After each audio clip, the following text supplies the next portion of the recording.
तो दोस्तों आज की वीडियो में हम लोग स्टार्ट करेंगे। आज डील करेंगे हम लोग श्वसन तंत्र, रेस्पिरेटरी सिस्टम। श्वसन क्या होता है? श्वसन जो है, श्वसन हमारे जीवन की एक महत्वपूर्ण क्रिया है। श्वसन जो है हमारे जीवन की एक महत्वपूर्ण क्रिया है। इसे हम कह सकते हैं कि यह जन्म से मृत्यु तक होती रहती है। जन्म से लेकर मृत्यु तक होती रहती है। ये इसलिए हमारे जीवन की एक महत्वपूर्ण क्रिया होती है। इस क्रिया में होता क्या है? इस क्रिया में जो खाद्य पदार्थ होते हैं, खाद्य पदार्थों का ऑक्सीकरण होता है और ऑक्सीकरण के उपरांत ऊर्जा मुक्त होती है और ऊर्जा के साथ साथ कार्बन डाइऑक्साइड भी मुक्त होती है।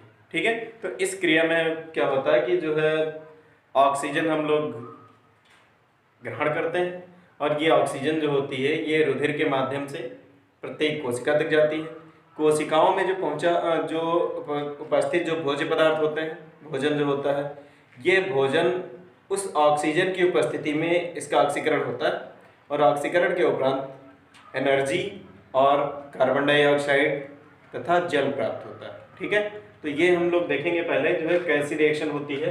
जैसे माना कि कोई सेल है, सेल में पहुंचता है क्या? भोजन C6H12O6 प्लस 6O2। ऑक्सीजन जो है, ऑक्सीजन की प्रेजेंस में इसका जो है ऑक्सीकरण हो जाएगा भोजन का। तो जो भोज्य पदार्थ माना कि ग्लूकोज है, भोजन जो होगा वो कोशिका में ग्लूकोज की फॉर्म में होगा और ग्लूकोज का ऑक्सीकरण होगा ऑक्सीजन की प्रेजेंस में, ऑक्सीजन के द्वारा। अब बनेगा क्या? कोशिका के अंदर जब ऑक्सीजन की उपस्थिति में भोजन का ऑक्सीकरण होगा उसमें क्या क्या बनेगा? एक तो बनेगा 6CO2 plus 6H2O plus 673 kilo calorie energy. ठीक है, तो ये इतना बनेगा। अब इसमें CO2 भी बन रही है, H2O और ऊर्जा। तो ये ऊर्जा जो होती है जैविक क्रियाओं को करने के लिए यूज में ले ली जाती है। CO2 जो है ये शरीर से बाहर श्वास क्रिया के द्वारा ही बाहर निकाल दी जाती है और ये श्वास क्रिया के द्वारा बाहर निकाल दी जाएगी। ये जो CO2 बाहर निकाली जा रही है ये भी इसी ग्लूकोज के ऑक्सीकरण से निकलती है। जल और ऊर्जा भी ग्लूकोज के ऑक्सीकरण से निकलते हैं। ठीक है, अगला, एक ग्लूकोज का अगर एक अणु ब्रेक होता है, ग्लूकोज का अगर एक अणु जो है ब्रेक होता है तो उससे 38 ATP का निर्माण होता है। ATP इसके पहले हम लोग पढ़ चुके। ATP क्या है? ATP का मतलब होता है एडिनोसिन ट्राइफॉस्फेट, एडिनोसिन ट्राइफॉस्फेट,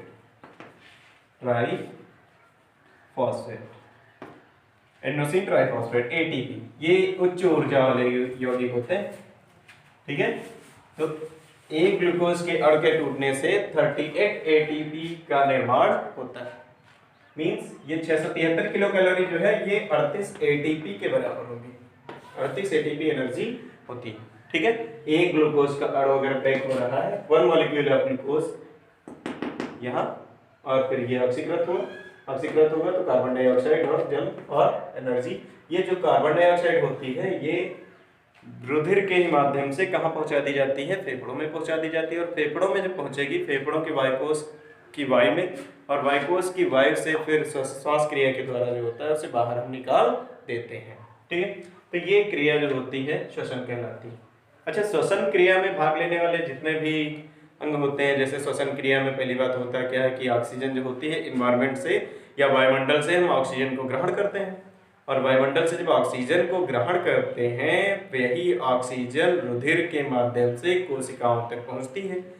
अब वायुमंडल से ऑक्सीजन को ग्रहण करने की जो प्रोसेस होती है इसमें जो भी अंग जो सहायक होते हैं इन्हें हम सहायक श्वसन अंग कहते हैं और मुख्य श्वसन अंग फेफड़े कहलाते हैं। सहायक श्वसन अंग कौन कौन से होते हैं हम ये देखेंगे। तो आइए देखते हैं कि सहायक श्वसन अंग कौन कौन से होते हैं। देखिए,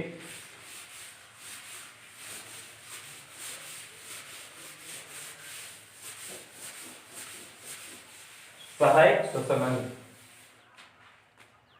पहला क्या होता है? नासिका एवं नासामार्ग।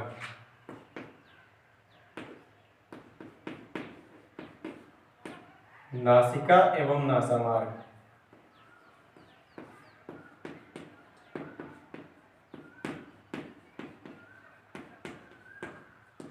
नासिका एवं नासामार्ग, इसको हम इंग्लिश में क्या कहेंगे? Nose and nasal passage. Nose and nasal passage, ठीक है। नोज एंड नेजल पैसेज कहते हैं इसे, नासिका एवं हम नासा मार्ग कहते हैं, ठीक है। तो नासिका एवं नासा मार्ग ये होता क्या है? देखिए, जो चेहरे पर देखा होगा कि दो छिद्र के द्वारा एक नासिका खुलती है। नासिका जो होती है, नासिका या नोज या उसे हम नाक कहते हैं, ये चेहरे पर दो छिद्रों के द्वारा खुलती है। इन छिद्रों को हम नॉस्ट्रिल्स कहते हैं। इन छिद्रों को नॉस्ट्रिल्स कहते हैं। नॉस्ट्रिल्स मतलब होता है नासा छिद्र। नॉस्ट्रिल्स मतलब नासा छिद्र। नासा छिद्रों के द्वारा ये चेहरे पर जो है सामने की ओर, बाहर की ओर खुलती है। ये कह लें, नासिका जो होती है दो नासा छिद्रों के द्वारा बाहर की ओर खुलती है। फिर इसके जस्ट आगे का भाग जो होता है ये नासा मार्ग कहलाता है। नासा मार्ग, नासा मार्ग या नासा गुहा हम कह लें। नासा छिद्रों के जस्ट बाद जो होता है, थोड़ा सा चौड़ा भाग जो होता है, वो नासा गुहा कहलाता है। नासा गुहा जो होती है दो भागों में डिवाइड होती है। नासा गुहा दो भागों में डिवाइड होती है, जैसे इस टाइप से नोज होती है।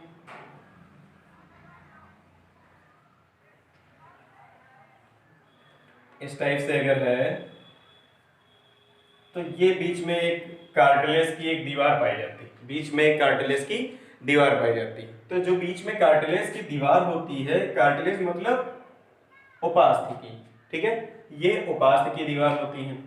अब ये नासा छिद्र हो गए। ये सामने के दो छिद्र जो होते हैं ये क्या कहलाते हैं? नॉस्ट्रिल्स कहलाते हैं। और ये जो आगे का भाग होता है ये हल्का, यहाँ पर इसकी चौड़ाई ज्यादा होती है, ये आगे का जो चौड़ा भाग होता है ये नासा गुहा कहलाता है। क्या कहलाएगा? नासा गुहा।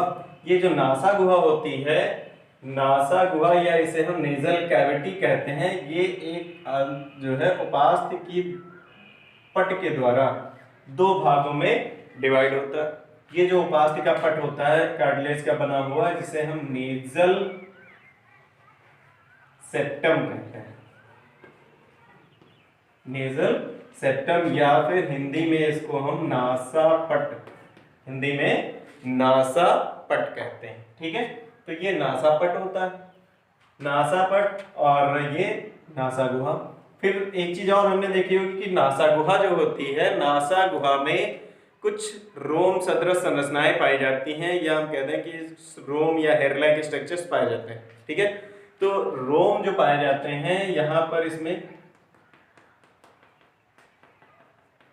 ये आंतरिक कला में यहाँ पर रोम पाए जाते हैं, और अंदर यहाँ भी नहीं होते हैं, आगे की ओर तो नहीं होते हैं, हमारे मुख में नहीं होते हैं। क्यों नहीं होते हैं? क्योंकि जो नेजल कैविटी जो होती है, इसका जो निर्माण होता है, इसका जो फॉर्मेशन होता है, ये जैसे ऊपर स्किन पाई जाती है, तो बॉडी सरफेस पर जो भी स्किन है उसमें हेयर्स पाए जाते हैं, ठीक है।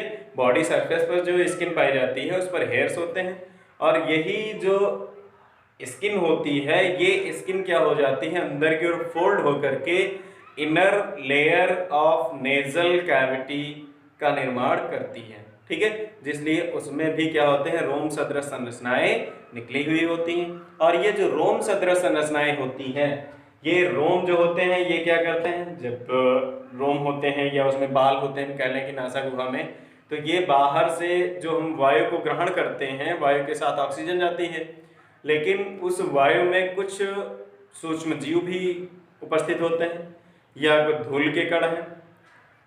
तो ये सब जो धूल के कण हैं, हानिकारक कण या सूक्ष्म जीव हैं, इनको क्या करते हैं कि ये इन्हीं हेयर्स में फंस जाते हैं और अंदर की ओर नहीं जाते हैं। स्वच्छ वायु ही सिर्फ अंदर फेफड़ों तक पहुंच पाती है। मतलब ये जो होते हैं एक प्रकार से एक प्रोटेक्टिव लेयर का कार्य करते हैं, मतलब सुरक्षात्मक आवरण का कार्य करते हैं हेयर्स।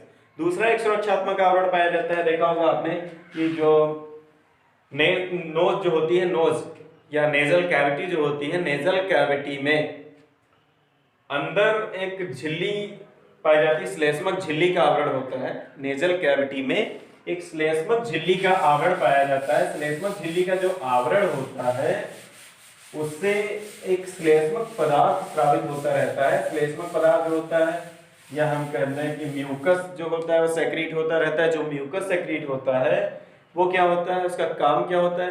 पहली बात तो जैसे वायु के साथ में जो भी, जैसे फंस करके वायु के साथ में जो भी उसमें धूल के कण या फिर माइक्रो ऑर्गेनिज्म या सूक्ष्म जीव हम कह लें, हानिकारक कण, ये सब अगर अंदर जा रहे हैं तो कुछ बालों में अटक जाते हैं, रुक जाते हैं। अगर उनसे भी बालों को भी क्रॉस करके अगर आगे निकल गए तो जो लेयर होती है, पहली बात तो ये नासा गुहा को और नासा मार्ग को नम बनाए रखने का कार्य करता है। जो श्लेष्मक आवरण होता है नम बनाए रखता है। दूसरी बात ये होती है कि इसमें जो नासा गुहा को पहली बात तो नम बनाए रखेगा, दूसरी बात जो भी हेयर्स को क्रॉस कर जाते हैं, हेयर्स को क्रॉस कर जाते हैं, जो भी सूक्ष्म जीव हैं या कुछ हानिकारक कण हैं, धूल के कण हैं, तो ये जब उसको क्रॉस कर जाते हैं हेयर्स को, मींस फर्स्ट प्रोटेक्टिव लेयर को जब क्रॉस कर जाते हैं तो सेकेंड प्रोटेक्टिव लेयर जो होती है वो म्यूकस मेम्ब्रेन होती है, और उससे स्रावित जो म्यूकस होता है वो उसको नम बनाए रखता है और उसमें ये जाकर के चिपक जाते हैं उस श्लेष्म में चिपक जाते हैं और अंदर स्वच्छ वायु भी पहुंचती है। ठीक है, तो ये होता है नासिका एवं नासामार्ग। दूसरी बात क्या है, दूसरा पार्ट क्या होता है? दूसरा पार्ट जो होता है स्वरयंत्र या कंठ, स्वरयंत्र या इसी को कंठ कहते हैं। इसको इंग्लिश में हम लैरिंग्स कहते हैं, इंग्लिश में लैरिंग्स कहते हैं। तो ये कैसा होता है? देखिए क्या है, ये एक बॉक्स नुमा संरचना होती है। यह एक बॉक्स के आकार की संरचना होती है, बॉक्स नुमा संरचना होती है जो गले में सामने की ओर स्थित होती है। पुरुषों में ये अधिक उभरा हुआ दिखाई देता है, पुरुषों में ये अधिक उभरा हुआ दिखाई देता है और स्त्रियों में इसमें उभार कम होता है। ठीक है, और इसका जो कंठ, जो इसमें गुहा होती है उसे हम क्या कहेंगे? कंठकोश कहते हैं। जो इसके द्वारा बनी हुई, जो इसके बीच की जो गुहा होती है उसे हम कंठ कोश कहते हैं। उसे क्या कहेंगे? कंठकोश कहते हैं। कंठकोश में दो पेशीय वक्रज पाए जाते हैं। पेशीय वक्रज, वक्रज को इंग्लिश में हम वोकल कार्ड कहते हैं। वोकल कार्ड कहते हैं। वोकल कार्ड या वक्रज जो होते हैं, ये वक्रज पाए जाते हैं, एक जोड़ी होता है। ठीक है, ये वक्रज जो होते हैं इनमें जब कंपन होता है, इनमें वाइब्रेशन से ही क्या होता है? ध्वनि उत्पन्न होती है। जब ध्वनि उत्पन्न होती है बॉक्सनुमा संरचना होती है, इसलिए उस पार्ट को हम क्या कहते हैं? स्वर यंत्र। ठीक है, अगला पार्ट क्या होता है? अगला पार्ट देखिए होता है श्वास नली। अगला क्या होता है? श्वास नली। ठीक, या इसी को हम ट्रैकिया या फिर विंड पाइप कहते हैं। ठीक है, श्वास नली या इसी को वायु नली भी कहते हैं। तो श्वास नली जो होती है इसकी लंबाई ये लगभग 10 से 11 सेंटीमीटर लंबी नलिका होती है। 10 से 11 सेंटीमीटर लंबी नलिका होती है और इसका जो व्यास होता है 1.5 to 2.5 सेंटीमीटर होता है। ठीक है, इसका व्यास जो होता है 1.5 to 2.5 सेंटीमीटर होता है। इसकी लंबाई जो होती है 10 से 11 सेंटीमीटर होती है। ये गर्दन की पूरी लंबाई में फैली होती है, गर्दन की पूरी लंबाई में फैली होती है। इसे हम श्वास नली कहते हैं। श्वास नली में कुछ उपास्थि के अधूरे छल्ले पाए जाते हैं। श्वास नली में उपास्थि के कुछ अधूरे छल्ले पाए जाते हैं, जो क्या करते हैं, इनका काम क्या होता है कि ये श्वास नली को पिचकने से रोकते हैं, पिचकने नहीं देते, पिचकने से रोकने का कार्य करते हैं। और ये जो श्वास नली होती है ये वक्ष गुहा में पहुंचकर दो महीन शाखाओं में, या हम कह लें कि दो पतली शाखाओं में डिवाइड हो जाती है। और दो शाखाओं में जो डिवाइड होती है उन दोनों शाखाओं को हम क्या कहेंगे? श्वसनी कहते हैं। दोनों शाखाओं को क्या कहते हैं? श्वसनी कहते हैं। ठीक है, तो यहाँ तक देखते हैं कि जो श्वसन क्रिया में जितने भी सहायक जो अंग होते हैं उन्हें हम क्या कहते हैं? श्वसन अंग कहेंगे। अब इनमें से नासिका नासामार्ग है, स्वरयंत्र या कंठ है और श्वास नली है, इसको हम सहायक श्वसन अंग कहते हैं। इनको क्या कहते हैं? सहायक श्वसन अंग कहते हैं। और दूसरा जो लंग्स होते हैं उन्हें हम मुख्य श्वसन अंग कहते हैं। ठीक है, तो मुख्य श्वसन अंग को हम लोग जो है डायग्राम डिस्कस करेंगे अभी जस्ट।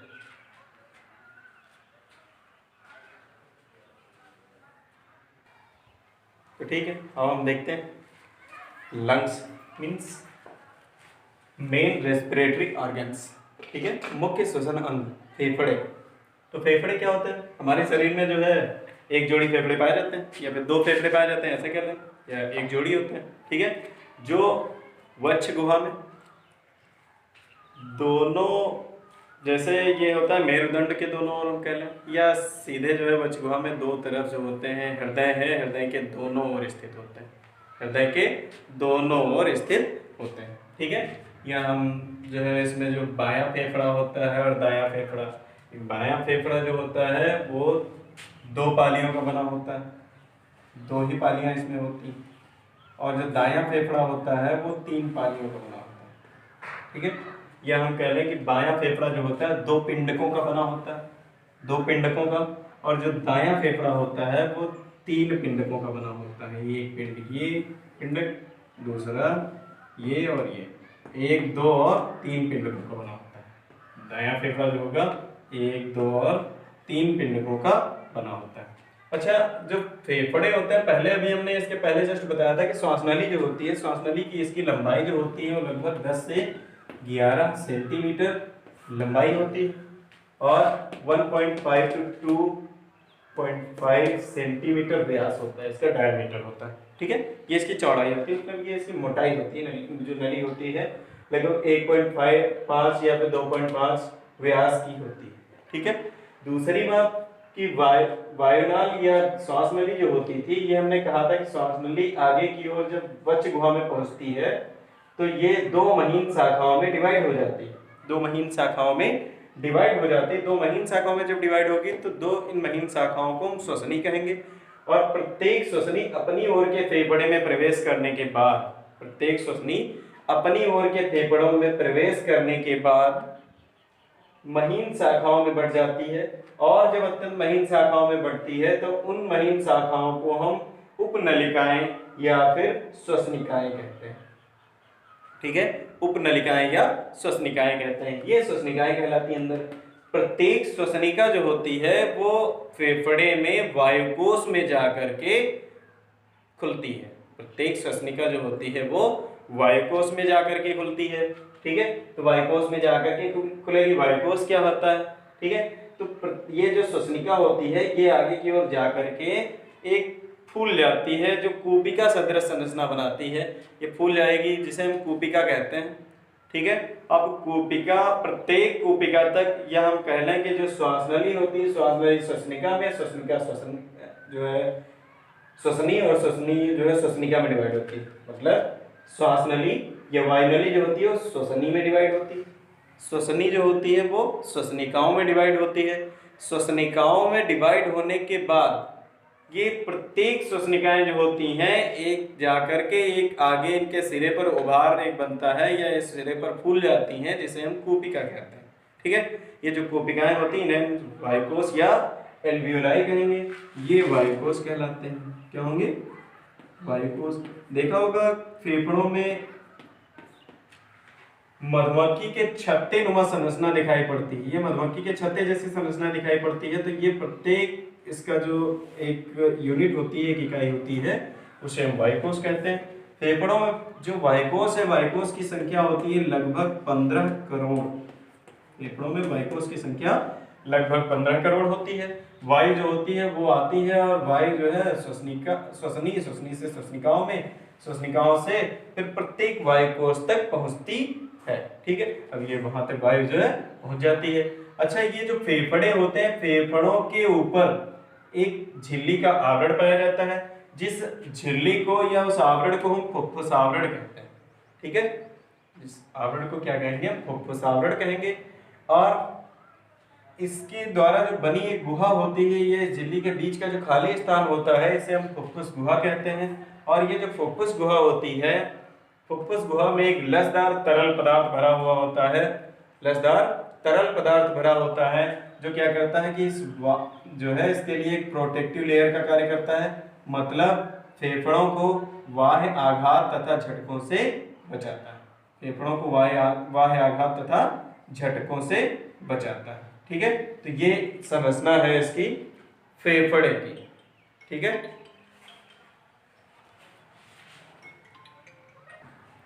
तो ये जो लंग्स है, लंग्स में हमने इसकी स्ट्रक्चर में एक चीज़ और, इनकी पोजीशन जो होती है, पोजीशन क्या होती है, अभी मैंने बताया था कि वक्ष भाग में हृदय के दोनों ओर स्थित होता है। Yes sir. ठीक है, हृदय के दोनों ओर स्थित होता है। और इनका कलर जो होता है, ये कलर जो होगा क्या होगा, सलेटी रंग के होते हैं। कलर कैसा होता है, सलेटी रंग के होते हैं। ठीक है, स्पंजी होते हैं। स्पंजी मतलब ये वाइकोस इनके अंदर है, वाइकोस पाए जाते हैं। ये जो है इनका आयतन घटता और बढ़ता रहता है। ठीक है, ये अगर आयतन, वक्षगुहा का आयतन जो घटता है तो ये जो है सिकुड़ जाते हैं। ठीक है, और जब वक्षगुहा का आयतन बढ़ता है तो फैल जाते हैं। मतलब इनकी संरचना जो कैसी होती है, स्पंजी होती है। स्पंज जैसे होता है, उसको जल में डाल दो, पानी को ऑब्जर्व कर लेता है, या स्पंज ऐसा ही है। स्पंज को देखा है, दबाते हैं तो दब जाता है, आकार कम हो जाता है, पतला हो जाता है और फिर छोड़ देता है, फिर अपनी इनिशियल स्टेज में आ जाता है। ठीक है, तो ये स्पंजी भी होते हैं। और दूसरी बात, इसके बाद क्या आता है कि देखिए, हम अगर पढ़ेंगे कि lungs, capacity of lungs, capacity of lungs, फेफड़ों की सामर्थ्य, कैपेसिटी ऑफ लंग्स।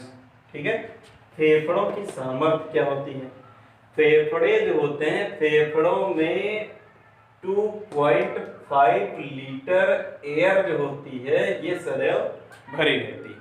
फेफड़ों में 2.5 लीटर एयर जो होती है ये सदैव भरी रहती है, 2.5 लीटर। ठीक है, जिसे क्या कहते हैं, ये 2.5 लीटर एयर हमेशा भरी रहेगी। और दूसरी बात क्या होता है, एक बार में जब हम वायु को अंदर खींचते हैं और वायु को फिर बाहर छोड़ते हैं, ठीक है, तो उस क्रिया में जब वायु को हम बाहर खींचते हैं और खींचने वाली वायु का वॉल्यूम कितना होता है और छोड़ने वाली वॉल्यूम उसका कितना होगा वायु का। ठीक है, तो अंदर जब हम खींचते हैं वायु को सांस क्रिया में या ब्रीदिंग के टाइम 0.5 लीटर एयर को अंदर की ओर खींचते हैं और 0.5 लीटर एयर को ही बाहर की ओर निकालते हैं। 0.5 लीटर एयर को जब अंदर खींचेंगे तो अंदर जो वायु हो जाती है वो 3 लीटर हो जाती है, 3 लीटर होगी। ठीक है, और फिर हम 0.5 लीटर निकाल देंगे। पहले जब अंदर की ओर खींचेंगे तो 2.5 लीटर है, 0.5 लीटर और जाएगी, 3 लीटर हो जाएगी। फिर हम निकालेंगे, फिर वो 2.5 लीटर हो जाती है। ठीक है, तो ये जो होती है, एक बार में अंदर खींचने और निकाली गई जो वायु का आयतन जो होता है वो 0.5 लीटर होता है। और हमारी जो लंग्स हैं, लंग्स की जो, इसमें जैसे एक बार में हम अगर खींच के वायु को अंदर भरते हैं तो कितनी अधिकतम वायु हम भर सकते हैं, तो उसका जो आयतन होता है वो क्या होता है, 3.5 लीटर वायु जो होती है वो अंदर एकदम से भरी जा सकती है। ठीक है, तो जो वायु हम जैसे देखते हैं कि इसमें भरी होती है, ऑलरेडी लंग्स में अगर भरी होती है जो वायु, उसकी मात्रा क्या होती है, उसका वॉल्यूम जो होता है, उसका आयतन जो होता है 2.5 लीटर होता है। इसे हम कहते हैं कार्यात्मक अवशेष वायु, कार्यात्मक अवशेष वायु। ठीक है, और जो 0.5 लीटर हम अंदर की ओर खींचते हैं और 0.5 लीटर ही बाहर की ओर निकालते हैं, इसे हम प्रवाही वायु कहते हैं। इसे क्या कहेंगे, प्रवाही वायु कहते हैं। ठीक है, ये प्रवाही वायु होती है।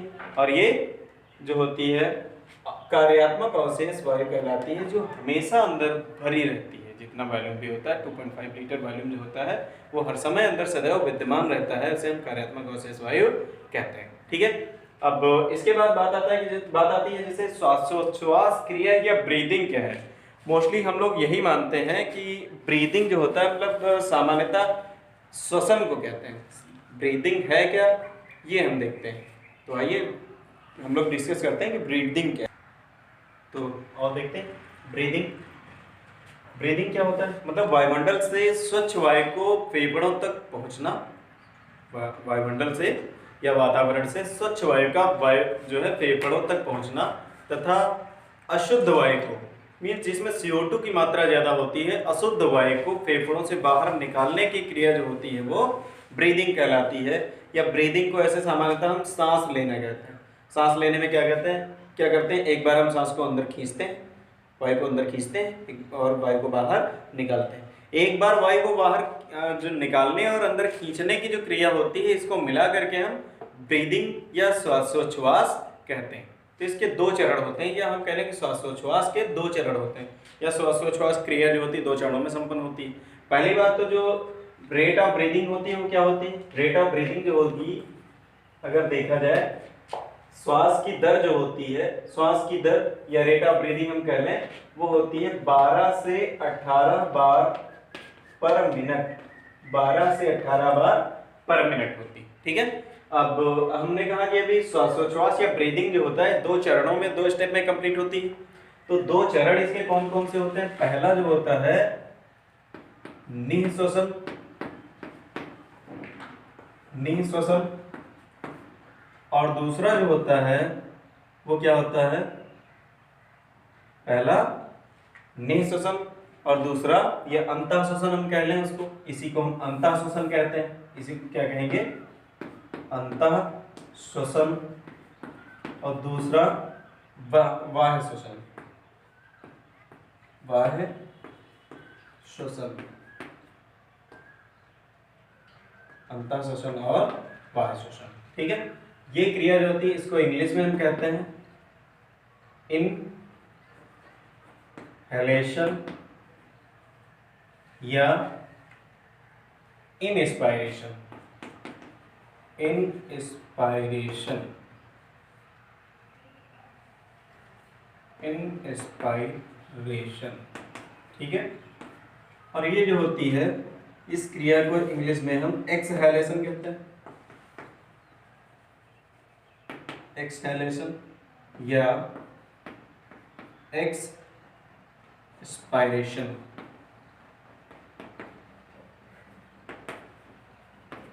ठीक है। तो ये अंतःश्वसन और बाह्य श्वसन, अंतःश्वसन का मतलब होता है कि हम वायु को अंदर खींचने की क्रिया जो होती है वो अंतःश्वसन कहलाती है, और वायु को बाहर निकालने की क्रिया, फेफड़ों से वायुमंडल में बाहर की ओर निकालने की क्रिया जो होती है वो बाह्य श्वसन कहलाती है, ठीक है। तो अंतःश्वसन क्या होता है, पहली बात तो देखिए जो हमारे जो है उदर भाग में जो डायाफ्राम पाई जाती है, डायाफ्राम या जिसे हम तंतुपट कहते हैं, डायाफ्राम एक अस्थि होती है जो गुंबद के आकार की होती है, ऐसे गुंबद के आकार की, ये डायाफ्राम है।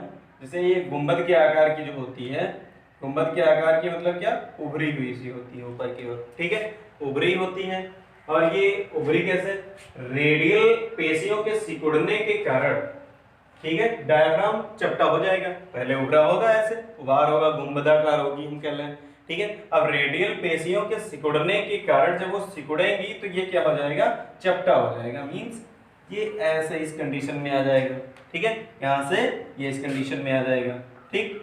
अब जब ये चपटा हो जाएगा तो मतलब अभी तक ये यहाँ थी, अब जब ये सीधी हो जाएगी तो इतना जो है स्पेस ही खाली हो जाएगा, मतलब आयतन जो होगा वो बढ़ जाएगा। जब आयतन बढ़ेगा तो फेफड़े भी होंगे और क्या होंगे, आकार में बढ़ेंगे। फेफड़े जब आकार में बढ़ेंगे तो फेफड़ों के अंदर